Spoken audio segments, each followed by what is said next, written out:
I'm going to throw this in. This is something I've been thinking about recently, and this is relating to Alphonso Davies, the left back who plays for Bayern Munich, the Canadian kid, because Jonathan David, another Canadian player, has just gone to Lille in France for like 30 million quid. Is he the one? And they're expecting big. Was he playing for like Strasbourg or something like that? Sorry, go on. Right, was he playing for Strasbourg, or was that someone else I'm thinking of? He might have been. Anyway, he's gone to Lille now. Anyway, and I was thinking the NHL needs to hope that these Canadian players don't end up being world famous. I mean, Alphonso Davies, I would say, is there now. He is, after that run in the Champions League last year, where he was just making mince out of the entire Barcelona team. Yeah. That he jumped onto the mega stage immediately. Yeah, you cannot does the same. You cannot skin Nelson Semedo live on national television and not be a superstar. Yeah. You can't pull his pants down and give it to him dry and then not be expected to be talked about the next day. It's fucking ridiculous. But the NHL needs to be careful with things like with these players, because if you're a Canadian family and you've been hit by COVID, like, you know, lost your job or you've been on furlough or something like that, and money's really tight, and your little boy or little girl says, well, we'd like to play hockey. And then you look at, like we said before, you look at the fucking cost of it. Meanwhile, you know that there are footy players playing in Europe, making an absolute fucking fortune, and all you've got to give the kid is a ball and a wall, and just say, tell me, why don't you just go and kick the ball outside against the garage for 2 hours, and see how you feel about it? Yeah, 100%. And who's a more famous world athlete, Sidney Crosby or Alphonso Davies? It's got to be Davis. It's got to be Davis, and he's been around for a minute. Close. Not even close.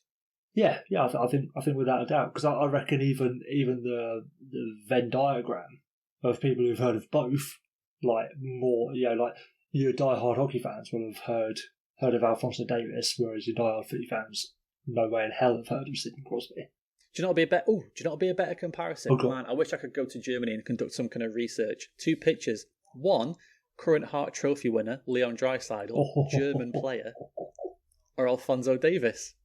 Yeah. Not to say, not a great player, but he's not the best player at Bayern. He's not even the best player in his position. I think Andy Robertson's a better left back than Alphonso Davies, because I think Alphonso Davies is a little bit lacking defensively. Whereas Andy Robertson's better. Davies reeks to me of, not to completely sidetrack this, he's going to be your Gareth Bale type, isn't he? Gareth Bale. He starts as a left back, but no, he's actually a forward. Yeah, he's actually left wing or left forward. That makes more sense. And just have 2 pictures up on a random street in Germany. Anywhere. Go to all the major cities.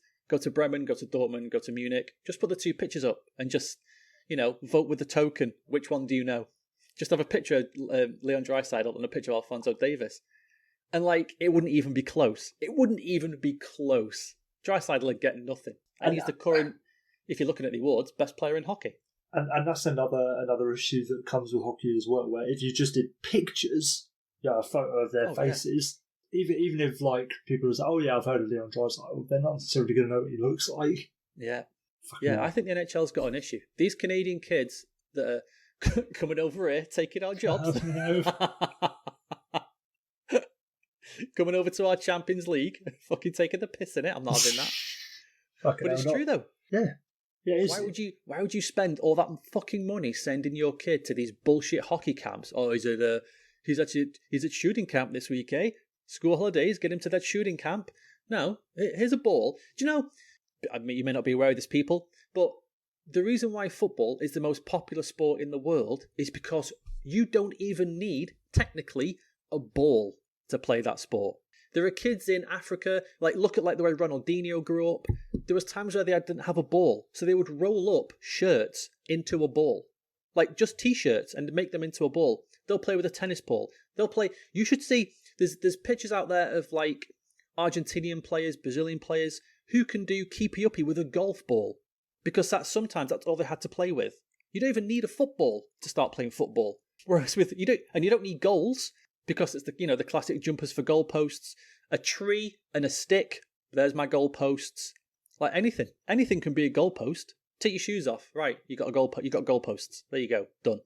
Whereas obviously hockey's a million things. Yeah, you don't even need like a goals or a pitch or anything. You don't need anyone to play with to work on your skills in football.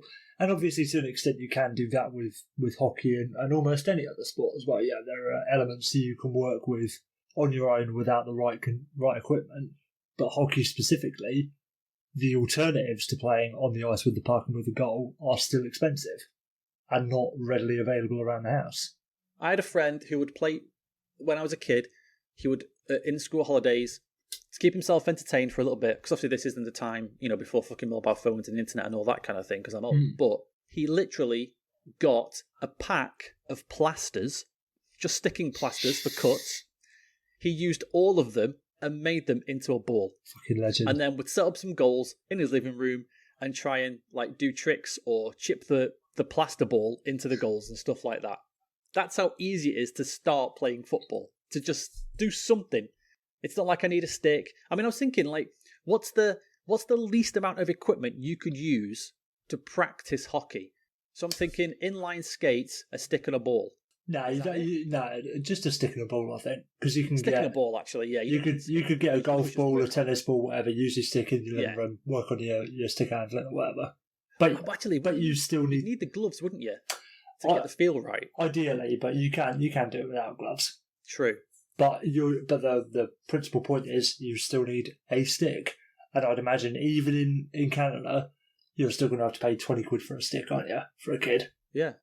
Whereas over here, even if you say, oh, you don't find a ball, you don't find a tennis ball, go out to Sports Direct, you get a ball for 2 quid, and that ball will last you a million years.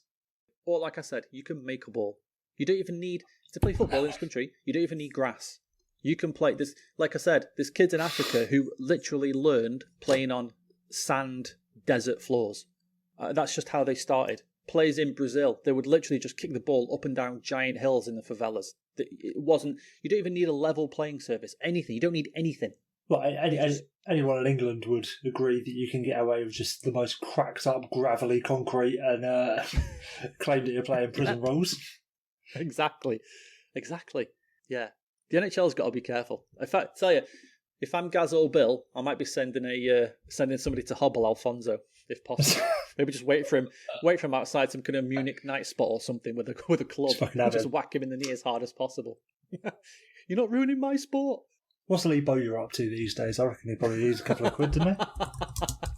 I was going to say, who was that figure skater? Those two women figure skaters. Oh, you mean the other one? Tonya Harding. Tonya Harding. What's she up to?